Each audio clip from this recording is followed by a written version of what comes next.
Algebra 1 study guide for our Semester 1 final exam. Our final exam is called a final spiral exam. It's a test that covers everything you've studied so far in Algebra 1. It's cumulative. You'll need to go over all the concepts you learned so far. The study guide will cover the concepts and skills on our final spiral exam. You should also review your notes and your unit study guides. This test is multiple choice. It is on Math Excel and is 32 questions long. Put the following set of numbers in order from smallest to largest. So the easiest way to do that is to get a decimal equivalent for each number, which I've done below. Pause your video and do that. And after you do that, then look for the biggest negative number and then work your way to the biggest positive. Pause the video now and then come back to check your answer. The correct answer on this is B. So you should have your numbers in the order shown. -3, -3 halves, 1 half, square root of 5, 25ths, and 6. Number 2, which expression represents the perimeter of the rectangle? So remember, perimeter equals 2 times the width plus 2 times the length. So then you're going to substitute in the value of the length and the width, multiply and distribute, and then simplify that expression. So the correct answer is D, a to x plus 4. For the second question on 2, which expression represents the area of a rectangle?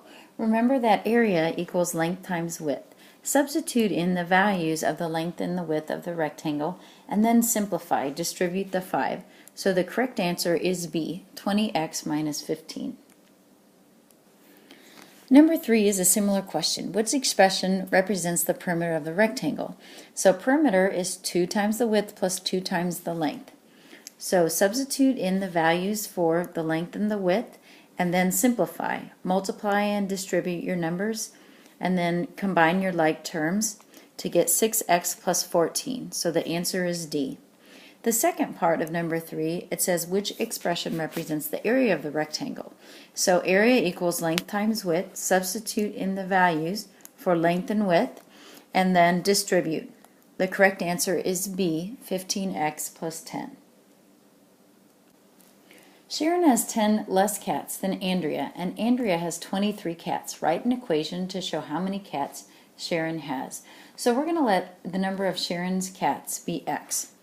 Sharon has 10 less cats than Andrea, so to make her number of cats equal to Andrea's, we're going to add 10 and then say equals Andrea's cats, which are 23. So the correct answer is B. A baker orders 162 eggs. Each carton contains 18 eggs. Write an equation to find the number x of cartons. So we have 18 eggs per carton, so in math that means we're going to multiply, and that equals 162 eggs. So the correct answer is the equation you find with choice A. On number 6, we're going to solve 4 times the quantity x plus 5 equals 32. So there's the equation. Start by distributing the 4 times x and 5. And that's what you'll get. Then you're going to subtract 20 from both sides, and you'll get 4x equals 12. Divide by 4, so the correct answer is choice A, x equals 3.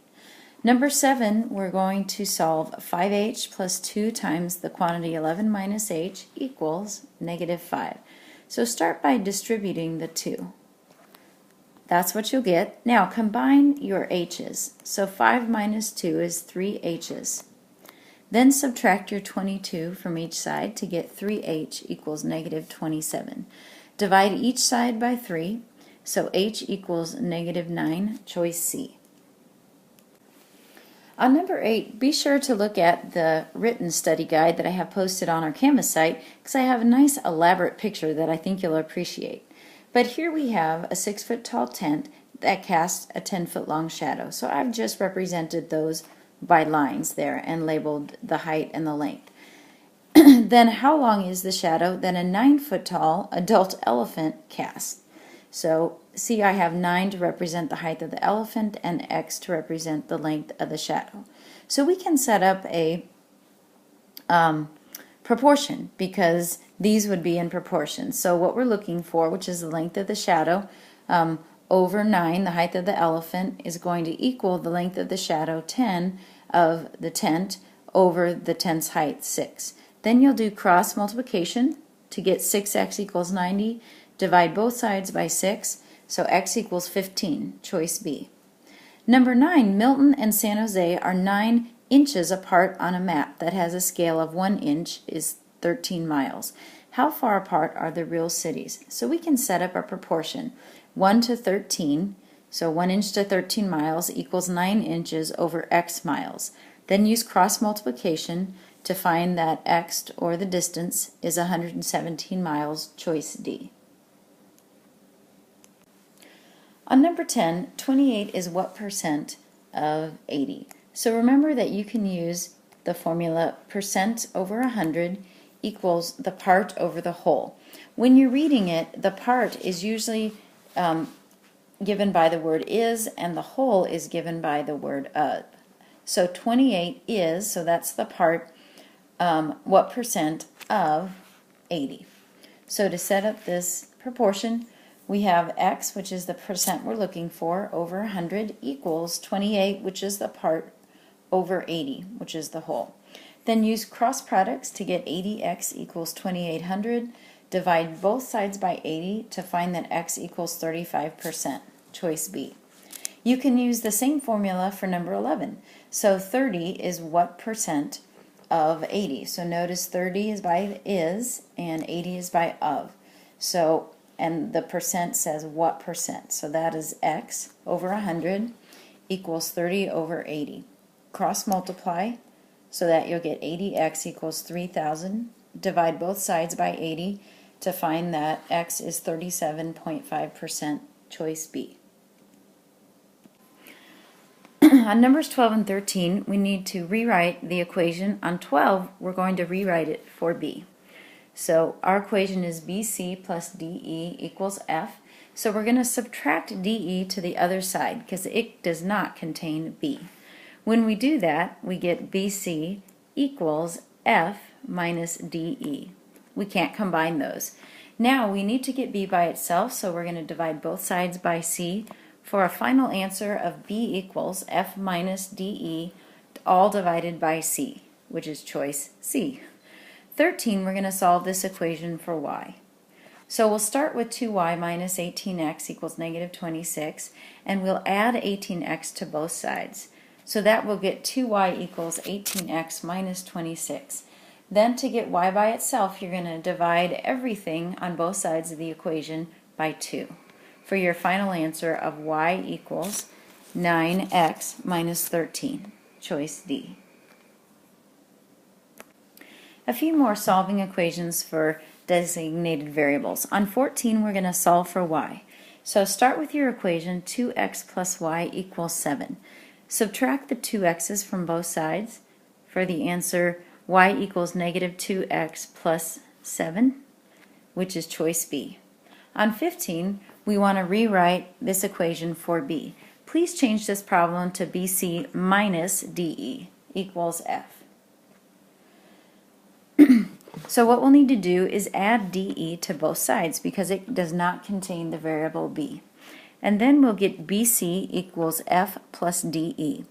Finally, we'll need to divide both sides of the equation by C so that we end up with B equals F plus DE over C, which is choice B. So on number 16, Glenna wants to rent a car for a trip to Key West for 1 week. She calls 2 rental companies to get prices. Mr. Cotter's Rentals rents a Cadillac Escalade for $99 for 1 week plus 11 cents per mile. Barbarino's Rentals has the same vehicle for $75 per week and 15 cents per mile. How many miles would Glenna drive for the cost to be the same? So let's write an equation for this situation. So on the left I have Mr. Carter's Rentals and on the right Barbarino's. So for Mr. Carter, I've got 11 cents, so 0.11 per mile, so times X, plus the $99 down. And then I'm setting it equal to, because it wants the cost to be the same, 15 cents per mile, 0.15 times x plus 75. Now to solve.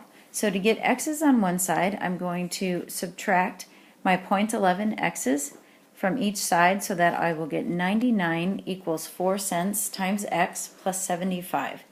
Then I'll subtract 75 from each side so that 24 equals 4 cents times x.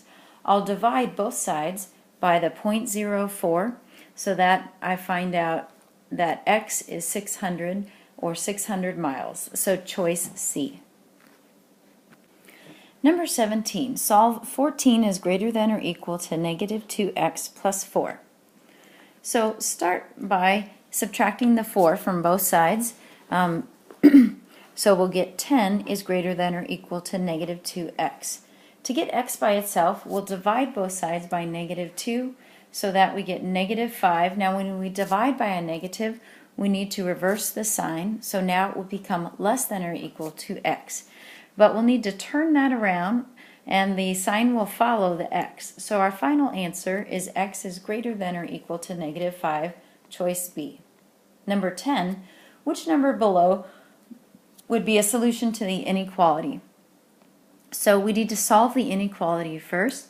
Start by subtracting 1 from both sides so that 2x is less than 7. Then divide both sides by 2. Now we're looking for a number that is less than 3.5. So our only choice is A because B equals 3.5. So the correct answer on 18 is A. This is the last problem in part 1 of the videos. So we need to solve the inequality for x. 3 minus 2 times the quantity 4x minus 1 is greater than or equal to 6. So let's start by distributing our negative 2.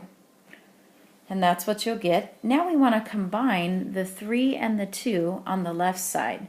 So that we'll have negative 8x plus 5 is greater than or equal to 6. Subtract 5 from both sides to get negative 8x is greater than or equal to 1. Divide both sides by negative 8. Remember that you need to switch the inequality when you do that. So x is less than or equal to negative 1/8, which is our final answer, and choice D for number 19.